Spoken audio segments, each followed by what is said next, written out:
26-এর বিধানসভা নির্বাচন এবং সেই 26-এর বিধানসভা নির্বাচনে কার্যত হাড্ডাহাড্ডি একটা লড়াই চলেছে। একদিকে তৃণমূল কংগ্রেস, অন্যদিকে বিজেপি এবং সর্বোপরি এই মুহূর্তে আমি যেখানে দাঁড়িয়ে রয়েছি তা হচ্ছে টলিগঞ্জ এরিয়া। এবং সবথেকে বড় বিষয় এটাই হচ্ছে স্টুডিও পাড়া, এবং সেই স্টুডিও পাড়ার ভাইবটা কি রয়েছে তাই আজ জানবার জন্য আমি পৌঁছে গিয়েছি। এবং আমার সঙ্গে আজকে রয়েছেন পাপিয়া অধিকারী বিজেপির তরফ থেকে, যাকে প্রার্থী হিসাবে এখান থেকে দাঁড় করানো হয়েছে। বিপরীতে রয়েছেন অরূপ বিশ্বাস। চলুন।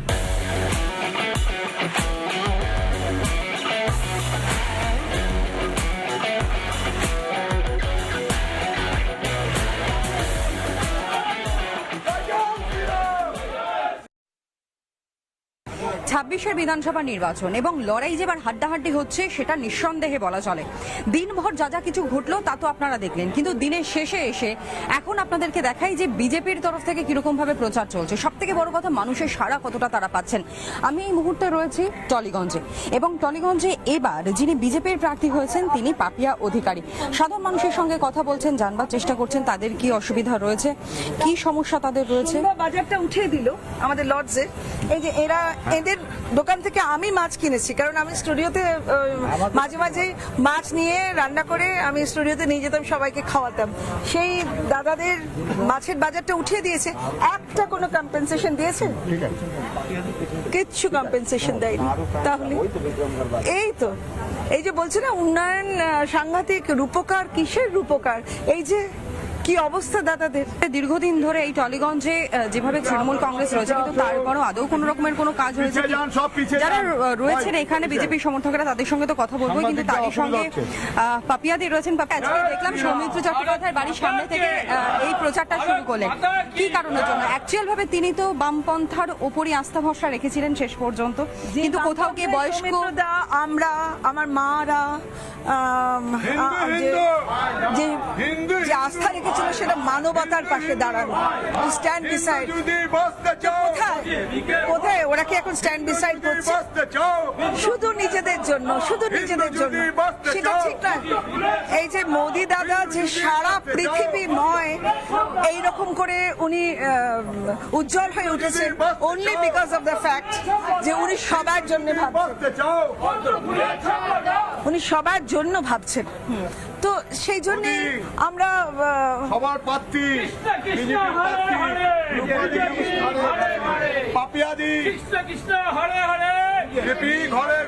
সব থেকে বড় বিষয় পাপিয়াদি, এই যে টলিগঞ্জে দীর্ঘদিন ধরে তুমিও বসবাস করছো, যেমনটা মানুষের সঙ্গে জনসংযোগ করতে গিয়েও বলছিলে যে এখানে তৃণমূলের যিনি পূর্ববর্তী সময় ক্যান্ডিডেট ছিলেন এবং পরবর্তী সময় তিনি বিধায়ক হয়েছেন, মন্ত্রী হয়েছেন, কিন্তু তারপরেও তিনি এখানে আসতেন না। উন্নতি কি আদৌ হয়েছে? Thank you. দাদাকে দিন, দাদার জন্য আলাদা আলাদা করে পড়বেন। ঠিক আছে, ভালো থাকবেন না। উন্নতি তো এইরকম ছবি দেখলাম। আচ্ছা, টলিগঞ্জে স্টুডিও পাড়ার অবস্থা কিরকম? স্টুডিও পাড়ার অবস্থা বেধড়ক খারাপ। সেখানে মানুষরা কাঁদছে, ঘরের কোণে বসে কাঁদছে, তাদের কাজ নেই।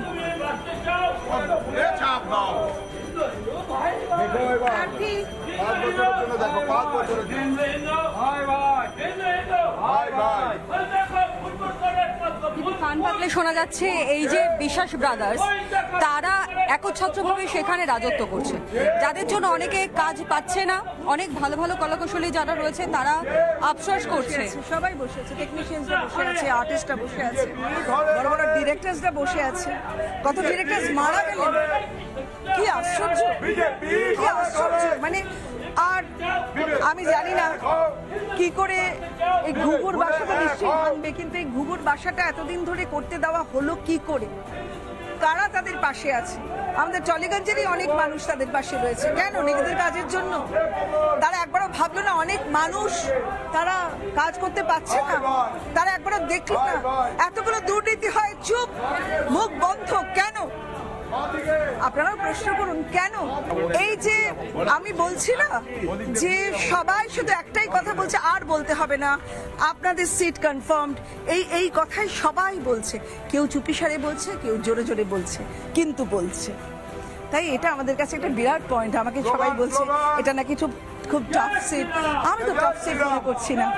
মানুষ যখন আমাদের পাশে, তখন it could be just a cake walk.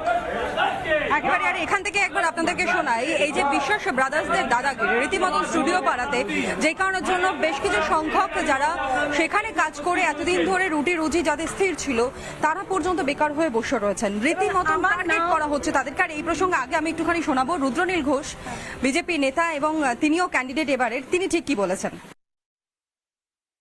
আপনি শুধু সিনেমা নয়, সিরিয়াল নয়, ওয়েব সিরিজ নয়, যাত্রা, নাটক, থিয়েটার, ইভেন স্টেজ প্রোগ্রাম, গানের, এই পুরোটা তৃণমূল ঠিক করে দেয়। এই নোংরামিটা করে দুটো কারণে, এক কলার তুলতে আর দুই টাকা কামাতে। কিছু আমাদের বন্ধু তারকা তারা হাসি হাসি মুখে ছবি দিয়ে প্রমাণ করছেন টলিউড ভালো আছে না, টলিউড ভালো নেই। তারা 3-4 জন ভালো আছেন, যারা ওই অন্যায়টাকে মেনে নিয়ে চুপ করে থাকছেন, তারা ভালো আছে। বিশ্বাস ব্রাদার্সদের এই যে দাদাগিরি, সেটা কি শুধুমাত্র ওই টলিগঞ্জের স্টুডিও পাড়ার মধ্যে আবদ্ধ রয়েছে, নাকি টলিগঞ্জের প্রত্যেকটা জায়গায়, অর্থাৎ শুধুমাত্র ইন্ডাস্ট্রি নয়, একই সঙ্গে গোটা টলিগঞ্জ এরিয়া তো একই রকম ভাবে এই দাদাগিরি? পৃথিবীতে জানে, আমেরিকায় শুটিং করতে গেছে আমাদের এসকে পুরো প্রোডাকশন হাউস। নমস্কার। নমস্কার। দাদা আমাকে চেনো তো? চোখে কি হয়েছে দিদি? ব্যাস ব্যাস ব্যাস ব্যাস। যে এত মানুষের ভালোবাসা পাচ্ছ, তাদের আশীর্বাদ পাচ্ছ, এইটা যে এই ভারতীয় জনতা পার্টি আমাকে যে কি জায়গায় দাঁড় করালেন। আমি এর আগে অনেক কাজ করেছি, কত ছবি, কত শোজ, কত সিরিয়াল, কত স্টেজ শোজ, কত বোর্ড শোজ।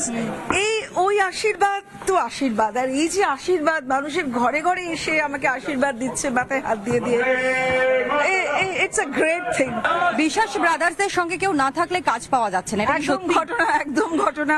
ওরা যদি ফিস ফিস ফিস ফিস করে দল তৈরি করে, ওরা যদি আবার তৃণমূলের ঘুঘুর বাসাটা ভেঙে দেয়, না না না না, এদেরকে কাজ দেওয়া যাবে না। এক অদ্ভুত ব্যাপার, অদ্ভুত। এত ভয়ের কি আছে? তোমরা তো রাজা, 20 বছর ধরে রাজা হয়ে থেকেছো, কিন্তু রাজার কাজ হচ্ছে, রাজার নীতি হচ্ছে শ্রেষ্ঠ নীতি। শ্রেষ্ঠ নীতি কি ওরা করছে? কিচ্ছু করছে না। Nothing they are doing. এত লোকের চোখের জল ফেলিয়েছে। কর্মা বলে একটা কথা আছে, সারা পৃথিবী আমাদের গীতার কর্মা ফলোয়ার্স। তাই কি করছে ওরা, কি করছে, এটা কি?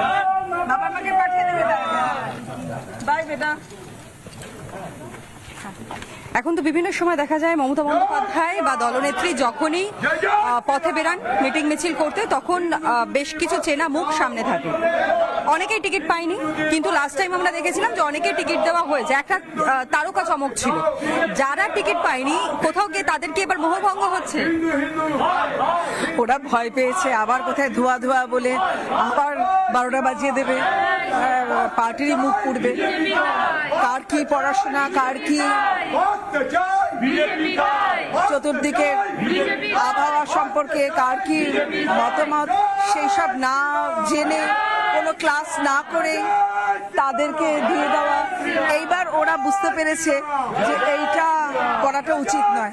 এবার তাদেরকে নানাভাবে, এই তোকে এই পোস্ট দেবো, এই তোকে রাজ্যসভায় পাঠাবো, এই তুই চিন্তা করিস না, এইসব হচ্ছে আর কি। এত মানুষ, হ্যাঁ, এত মানুষ সঙ্গে রয়েছে, এত ভালোবাসা পাচ্ছ। আচ্ছা বলো তো, রাজনীতিতে আসা তো ঠিক আছে, কিন্তু হঠাৎ করে এই বিজেপি দলটাকে চয়েস করলে কেন? হঠাৎ করে নয়, হঠাৎ করে নয়। তোমরা নিশ্চয়ই জানো আমি একটা দলকে সমর্থন করতাম, কিন্তু দেখলাম তারাও শুধু নিজেদের জন্য। নমস্কার। তো যেটা বলছিলাম, হ্যাঁ, আমাদের খুব খুব ইম্পর্টেন্ট মানে ঘোড়ার থেকে না ঘোড়া অনেক বেটার। তুমি একবার রাস্তাটা একবার দেখো। এই তুমি রাস্তাটা একবার দেখো ভাই, রাস্তাটা একবার দেখো। এটা নাকি রাস্তা? এটা রাস্তা? এইটা রাস্তা? 4000 লোকের বাসের গান। এইটা নাকি রাস্তা? হাজার হাজার মানুষ এখানে থাকে, এইটা রাস্তা? কারোর যদি অসুখ করে অ্যাম্বুলেন্স পর্যন্ত আসতে পারবে না, সাইকেল পর্যন্ত যেতে পারবে না, দুটো লোক একসাথে থাকতে পারে না। তুমি আমি কিন্তু এরকম আগু পিছু করে দাঁড়িয়ে আছি। এটা 4000 লোক রেগুলার নাকি যাতায়াত করে, সেই 4000 লোককে নমস্কার জানাই। তা সত্ত্বেও 20 বছর ধরে তারা সহ্য করেছে।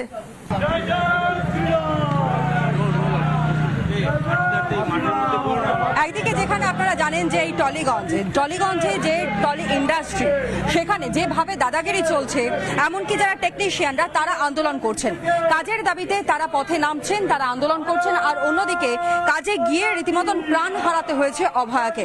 সেই আরজিকর মেডিকেল কলেজ হাসপাতাল আরো একবার খবরের শিরোনামে।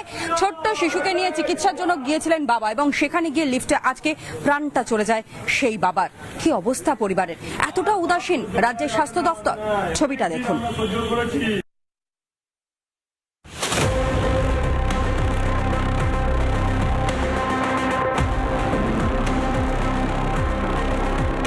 সরকারি হাসপাতালের লিফটে মৃত্যু। এই ঘটনায় খুনের অভিযোগে সরব বিরোধী দলনেতা। রিপেয়ারিং করা লিফট ইচ্ছা করে মেরে দিয়েছে। ইমিডিয়েট খুনের মামলা রুজু করা উচিত। প্রত্যক্ষ খুনের জন্য দায়ী আরজিকরের সুপার। লিফটে নাকি কাজ চলছিল, তাহলে ঝুঁকি নিয়ে কেন লিফট চালানো হচ্ছিল? কেন লিফট বন্ধ করা হয়নি? নজরদারি কোথায়? ঠিক সময় উদ্ধার করা যায়নি অরূপ বন্দ্যোপাধ্যায়কে, কারণ লিফটের চাবি নাকি পাওয়া যায়নি। চাবির ব্যাপারে আমি বলে রাখছি যে লিফটের যেটা বেসমেন্ট, সেখানে আমাদের একটি অতি দামি মেশিন আছে, তার নাম হচ্ছে লিনাক। তাই জন্য এইখানকার যেটা কিজ, যে কিজটা আমরা হাইলি সিকিউর রাখি, বিকজ লিনাক মেশিনের কাছাকাছি যদি কোনো রকম স্মোকিং ইনসিডেন্ট ঘটে, তা আরো একটা হ্যাজার্ডাস হতে পারে। তাই জন্য that is a true fact যে চাবি আমরা সবসময় সুরক্ষিত রাখি। লিফটের চাবি অন্যত্র থাকলে কি জরুরি অবস্থায় কিছুই করার থাকবে না? এভাবেই প্রাণ দিতে হবে সাধারণকে। এটাই সেই আরজিকর। এখানেই খুন করে ধর্ষণ করা হয়েছিল অভয়াকে। সেই অভয়ার আরজিকরেই আর এক অকাল মৃত্যু। ফের প্রতিবাদের হুঁশিয়ারি জুনিয়র ডাক্তারদের। সিনিয়র ডাক্তার, জুনিয়র ডাক্তার এবং হচ্ছে গিয়ে মেডিকেল কলেজের ছাত্রছাত্রী এবং আরজিকর মেডিকেল কলেজে যারা পরিষেবা পান, এই সামগ্রিক সমাজটাকে সাথে নিয়ে আমরা আরজিকর মেডিকেল কলেজ সহ বিভিন্ন মেডিকেল কলেজে যেখানেই এইভাবে এগিয়ে আসার, সবাইকে এগিয়ে আসার আহ্বান রাখছি। রোগী পরিষেবার যে অপ্রতুলতার জায়গা আছে, সেই জায়গাগুলোকে সামনে নিয়ে আমরা বৃহত্তর আন্দোলনের পথে এগিয়ে যাব। এই ডাক্তারদের আন্দোলনের মঞ্চে গিয়ে নিজেকে বড় আন্দোলনকারী বলে দাবি করেছিলেন মুখ্যমন্ত্রী মমতা বন্দ্যোপাধ্যায়। সম্প্রতি ভোটার তালিকায় ভূত ধরে রাখার দাবিতেও তিনি পথে নেমেছেন। আরজিকরের ঘটনায় কি করবেন প্রশ্ন তুলে সুর চড়িয়েছেন অধীর রঞ্জন চৌধুরী। আরজিকর হাসপাতালে আমাদের ঘরের মেয়েতে ধর্ষণ এবং খুন হলো।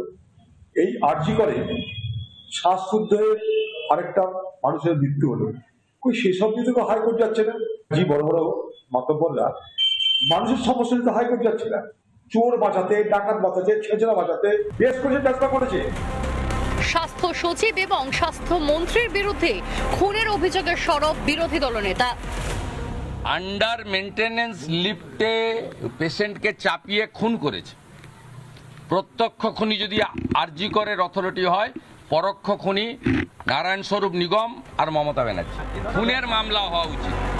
গোলযোগ থাকার পরেও কেন লিফটের ব্যবহার বন্ধ করলো না কর্তৃপক্ষ? কেন এত বড় গাফিলতি? নাকি এর পিছনেও লুকিয়ে কোনো কারচুপি? তৃণমূল জমানায় তো স্বচ্ছভাবে কিছুই হয় না। লিফটের বিপর্যয়ের পিছনেও তেমনই কিছু নেই তো? রিপাবলিক বাংলা। অন্যদিকে কাশীপুর বেলগাছিয়া কেন্দ্রে যে তৃণমূল কংগ্রেসের প্রার্থী হয়েছেন অতীন ঘোষ, তিনি আবার সম্পূর্ণভাবে দোষারোপ করছেন যান্ত্রিক নাকি গোলযোগ ছিল এবং যান্ত্রিক ত্রুটির কারণেই নাকি প্রাণটা গিয়েছে। কি বলছেন অতীন ঘোষ, শোনাই। খুবই মর্মান্তিক ঘটনা, দুঃখজনক ঘটনা, এবং এখানে প্রশাসনিক গাফিলতি তো আছেই। ধরুন এই যে লিফট ওঠানামা করছে, লিফটের মধ্যে টেকনিক্যাল প্রবলেম আছে, এগুলো তো প্রশাসনের সঙ্গে সঙ্গে দেখা উচিত। যারা ডিউটি করেন তারা ঠিক করছেন কিনা, ঠিকমতো করছে কিনা, এটাও প্রশাসনিক সুপারভিশন করা দরকার। পাপিয়াদি, আরজিকর মেডিকেল কলেজ হাসপাতাল, আমরা প্রত্যেকে জানি যে অভয়ার ঘটনা ঘটে যাওয়ার পর কোথাও গিয়ে রাজ্যের স্বাস্থ্য ব্যবস্থার প্রত্যেকটা মানুষ ভেবেছিলেন হয়তো পরিবর্তন হবে, কিন্তু আজ আরজিকর মেডিকেল কলেজ হাসপাতালে আরো একটা মর্মান্তিক দুর্ঘটনা ঘটলো। 3 থেকে 3.5 বছরের ছোট্ট শিশুকে বাবা চিকিৎসা করাতে নিয়ে যাচ্ছিলেন এবং সেই সময় লিফটের মধ্যে আজকে তার মৃত্যু হয়। লিফটম্যান ছিলেন না, আচমকা লিফট বন্ধ হয়ে গিয়ে প্রাণটা চলে যায় ওই ভদ্রলোকের। মমতা বন্দ্যোপাধ্যায় এত কিছু জানতে পারছেন, কিন্তু তারপরে কোন রকমের কোনো পরিবর্তন কি নজরে পড়ছে? মমতা বন্দ্যোপাধ্যায়, আমাদের মাননীয় মুখ্যমন্ত্রীর কি এতটুকু জানবার ইচ্ছে আছে? এত বড় পশ্চিমবঙ্গে কোথায় কি হচ্ছে? উনি প্রথম কথা কলকাতা, তাও দক্ষিণ কলকাতা, এই রাজনীতিটা করেন এবং গ্রামে গঞ্জে এই দেখো এই সাবধান সাবধান এবং গ্রামে গঞ্জে কিছু মাসলম্যান উনি অ্যাপয়েন্ট করে রেখে দিয়েছেন, যারা লোককে ভয় দেখায়, যারা মানুষকে ভূত অব্দি আসতে দেন না এবং তাদের কৃপায় প্রতিবার জিতে যাচ্ছে, কিন্তু এবার সেটা হবে না।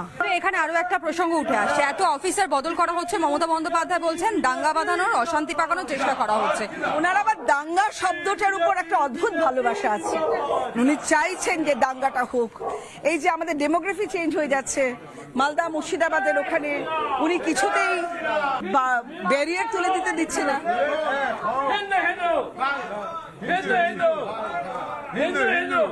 উনি কিছুতেই ফেন্সিং করতে দিচ্ছেন না। আচ্ছা, এই যে দেখছেন প্রত্যেকটা দরজার পাশে আর একটা লোহার গেট আছে, প্রত্যেকটা কাঠের দরজা, তার পাশে লোহার, তার উপরে আবার লোহার গেট। আপনি ভাবুন, আপনার বাড়িতে আপনি এত কাণ্ড করছেন সুরক্ষার জন্য, সুরক্ষার জন্য এত কাণ্ড করছেন, কাঠের গেট, লোহার গেট, তালা চাবি, দারোয়ান, কিন্তু রাজ্যের সুরক্ষা নিয়ে আপনি এতটুকু ভাবছেন না কেন? তার বড় বিষয় বেলডাঙ্গার ঘটনা ঢুকবেই। বেলডাঙ্গার যে ঘটনাটা ঘটেছে সেখানে তো আমরা দেখেছি যারা সিটিং সেই মুহূর্তে দাঁড়িয়ে কর্তব্যে ছিলেন পুলিশ আধিকারিকরা, তারা সামাল দিতে পারেনি গোটা পরিস্থিতি। তো তাদেরকে যদি সরিয়ে দেওয়া হয় তাহলে অসুবিধাটা কোথায়? সেটাই তো, তারা চুপ করে নীরব দর্শক, নীরব দর্শকদের সরিয়ে দিতে হবে। এবং উনি যে আবার তাদের রিপোস্ট করে আরো উঁচু পোস্টে দিয়ে দিচ্ছেন, তার জন্য ওনাকে দায়ী করা উচিত। কিসের জন্য আপনি করছেন? কেন আপনি তাদের কাছে কৃতজ্ঞ? কিসের জন্য? কেন কৃতজ্ঞ হয়ে আছেন? জবাব দেবেন, বাংলা জবাব চায়, কেন তাদের প্রতি কৃতজ্ঞ হয়ে রয়েছে? মমতা বন্দ্যোপাধ্যায়ের কাছে জবাব চাইলেন বিজেপির প্রার্থী পাপিয়া অধিকারী এবং স্পষ্টত তিনি একাধিক প্রশ্ন তুলেছেন, রাস্তা থেকে শুরু করে শিক্ষা, স্বাস্থ্য, প্রত্যেকটা ক্ষেত্রেই যেভাবে বারংবার প্রশ্ন তোলা হয়েছে মমতা বন্দ্যোপাধ্যায়ের ভূমিকা নিয়ে। তৃণমূল কংগ্রেসে যিনি প্রার্থী রয়েছেন অরূপ বিশ্বাস, তার ভূমিকা নিয়ে প্রশ্ন উঠেছে।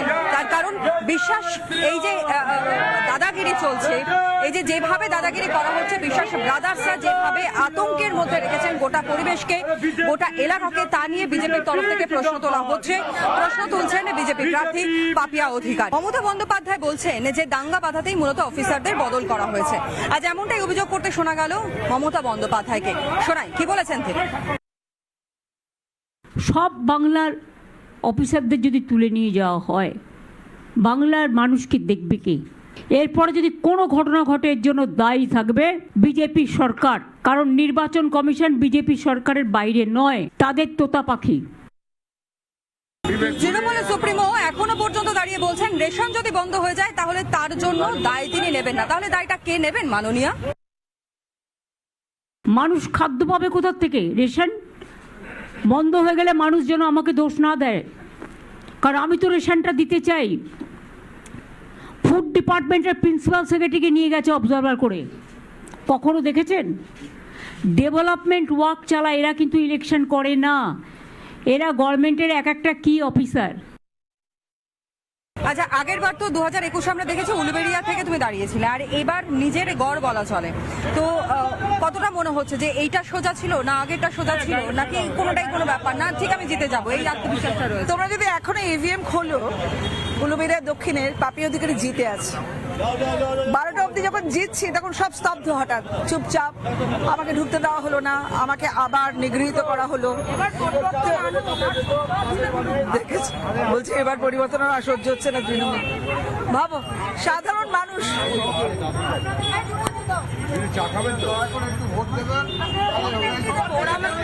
Thank you ma'am. ওই মেয়ে ছেলেকে বাদ দিন, বরবাদ করছে, শি ইজ স্পয়লিং। না, আমিও করছি, আপনাদের পাশে আছি, অলওয়েজ থাকবো সারা জীবন। আপনারাও চাইছেন পরিবর্তন? Definitely, I don't want this lady, she is horrible. একটা রেপ কেস সলভ করতে পারলো না, একে মানে চাকরি দিচ্ছে না, আমাদের এসএসসি পুরো লিস্ট ক্যান্সেল করে দিল। এই মুসলিমদের মাথায় তুলছে, এই সহ্যের বাইরে। 1,000 করে তো টাকা দেওয়া হচ্ছে। 1,500 না, সেটা দরকার নেই, ওটা ও নিজের সিটের জন্য করছে। আই ওয়ান্ট চেঞ্জ, আর টলারেট করতে পারছি না। কাদেরকে চাইছেন ক্ষমতায়? ডেফিনেটলি বিজেপি, মোদি সরকার। This is a Hindu state, এটা থাকবে। জয় Shriram, all the best ma'am. চলতি মানুষ এরকম ভাবে অ্যাপ্রিসিয়েট করছে। তো এইরকমই শুধু শুনছি, এইরকমই শুনছি। সাধারণ মানুষ উঠে এসেছে, তাই তো বলছি এটা কোনো টাফ ফাইট নয় আমাদের কাছে, একদম। মানে 2006 থেকে 2026 স্বরূপ বিশ্বাস এখানে যেভাবে রাজত্ব করেছে, কোথাও গিয়ে মনে হচ্ছে যে না খুব একটা বেশি কম্পিটিটর শক্তিশালী নয়। ঘুঘুর বাসা তৈরি করেছে, দেখছেন তো এই বাচ্চা বাচ্চা মেয়েরা, দে আর অ্যাবিউজিং দ্য গভর্নমেন্ট, গালাগাল করছে। কি বলছে? মেয়ে ছেলেটাকে সহ্য করা যাচ্ছে, I don't tolerate the lady. এটা তো একটা নারী হিসেবে আমার শুনতে ভালো লাগছে না। After all she is still the chief minister. শুনতে ভালো লাগছে না। কেন তাকে শুনতে হলো? কেন শুনতে হলো?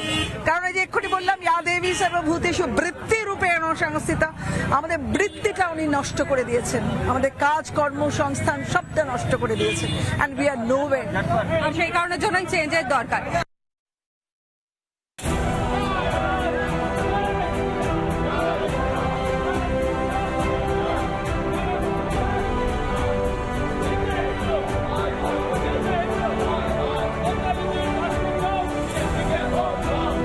এবারে যেহেতু আমরা শেষের দিকে এসেছি, সুতরাং একটা র্যাপিড ফায়ার হয়ে যাক। চটপট প্রশ্ন, চটপট তার উত্তর। আমাদের তো প্রশ্ন অনেক রয়েছে, এবং সব থেকে বড় কথা, যারা এই মুহূর্তে রিপাবলিক বাংলায় পর্দায় নজর রেখেছে তাদের কাছেও কিন্তু বহু প্রশ্ন এবং তার উত্তর অধরা এখনো পর্যন্ত। ফার্স্ট কোশ্চেন, বুদ্ধদেব ভট্টাচার্য না মমতা বন্দ্যোপাধ্যায়? নিশ্চয়ই বুদ্ধদেব ভট্টাচার্য। মমতা বন্দ্যোপাধ্যায় না শুভেন্দু অধিকারী? হ্যাঁ, নিশ্চয়ই শুভেন্দু অধিকারী। লকেট চট্টোপাধ্যায় না অগ্নিমিত্র পল? দুজনেই তো আমার বন্ধু এবং দুজনে ফাটিয়ে কাজ করে, তাই দুজনের জন্য আমার অনেক ভালোবাসা রইল। এই কোশ্চেনটা খুব ইন্টারেস্টিং, অরিন্দম শীল নাকি পাপিয়া অধিকারী? ইস, কার সাথে কার? কে অরিন্দম শীল? কে? মানে একটা পাল্টিবাজ। আমি আমার বন্ধু মানুষ, কিন্তু বলতে বাধ্য হচ্ছি এইরকম পাল্টিবাজ আমি খুব কম দেখেছি। মানুষ হিসেবে হয়তো সে ভালো, কিন্তু তার সিস্টেমটা, সে যে সিস্টেমে নিজেকে আবদ্ধ রেখেছে, ইজ নট গুড। বাম জামানা না তৃণমূল জামানা, কোনটা? বাম জামানা প্রথম দিকে, আর তৃণমূল জামানা প্রথম দিকে শেষ কোনোটাই নয়। অর্থাৎ তাহলে একটা বিষয় খুব স্পষ্ট যে পাপিয়া অধিকারী তিনি যেভাবে র্যাপিড ফায়ারের কোশ্চেনের আনসারগুলো দিলেন, তাতে একটা বিষয় খুব পরিষ্কার যে এতটাই তিনি আত্মবিশ্বাসী জয়ের ব্যাপারে, কনফিডেন্ট এবং কনফিডেন্স দুটোকে একসঙ্গে নিয়েই তিনি কিন্তু এগিয়ে চলেছেন, এবং নির্বাচনে জয় আসবে সেই ব্যাপারে 100% শিওর। একদম একদম একদম। দিনের শেষে আজ এখানেই শেষ করছি, তবে অন্যান্য সব খবরের জন্য আপনাদের নজর থাকুক শুধুমাত্র রিপাবলিক বাংলায়। জয় জয় শ্রীরাম।